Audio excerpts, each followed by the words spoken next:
नमस्कार। आज फिर से हम बात करेंगे मन की शक्ति। किस लिए?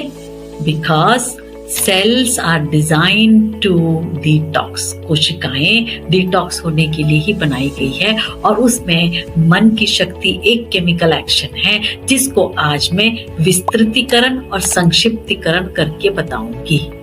आप सोचते होंगे ये क्या है? बस विस्तृतीकरण, डिकोडिंग, संक्षिप्तीकरण, कोडिंग। स्वास्थ्य मतलब सेहत के लिए, स्वास्थ्य के पंचकर्म जो होते हैं उसमें से एक होता है सेहत। और इस सेहत में जो हमारी कोशिकाएं हैं अपने आप को स्वोपचारित करती हैं, उसके बारे में हम लोग मन की शक्ति से सीखेंगे।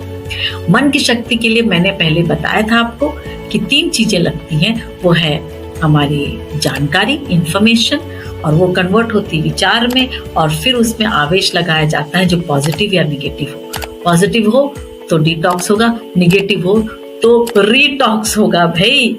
यस। तो आज हम देखेंगे कि इस मन की शक्ति, इसके द्वारा डिटॉक्स करने के लिए कौन सा संक्षिप्तीकरण किया गया था। ये एक टेक्निक होता है जिससे कि हम जानकारी को, मतलब मन की शक्ति को एक पीढ़ी से दूसरे पीढ़ी तक पहुंचाते हैं और उसके लिए पैकिंग लगती, संक्षिप्तीकरण। तो स्वास्थ्य में जो पंचतंत्र होते हैं, जो सेहत, संबंध, सेवा, सत्ता और समृद्धि, ये 5 में की जो सेहत है उसके लिए बनाए रखने को हमें बताया गया क्या करना है। क्या करना है भाई? भगवान की पूजा कर तो पुण्य मिलेगा और अपूजा कर तो पाप होगा। आप सोचेंगे ये क्या लेके आए हो? जी हाँ, बहुत महत्वपूर्ण संक्षिप्तीकरण आपके लिए लेके आई हूँ, जिसको हमारे पूर्वजों ने पैकिंग करके हमें दी थी और हम उससे रीति रिवाजों के पैकिंग के द्वारा ही दूसरे जनरेशन तक पहुंचा सकते हैं। और इन रीति रिवाज के पैकेजिंग को हम अनपैक किए बिना ही पहुंचाते थे। जब हम अनपैक करते हैं तो कहते हैं उसको, पैकिंग को नहीं निकालते हैं तो क्या होता है, जो अंदर जो चीज होती है वो हमारे लिए उपयोगी नहीं होती है। तो भगवान की पूजा कर तो पुण्य होगा, अपूजा कर तो पाप होगा। ये बहुत बड़ा अर्थ रखने वाली चीज है।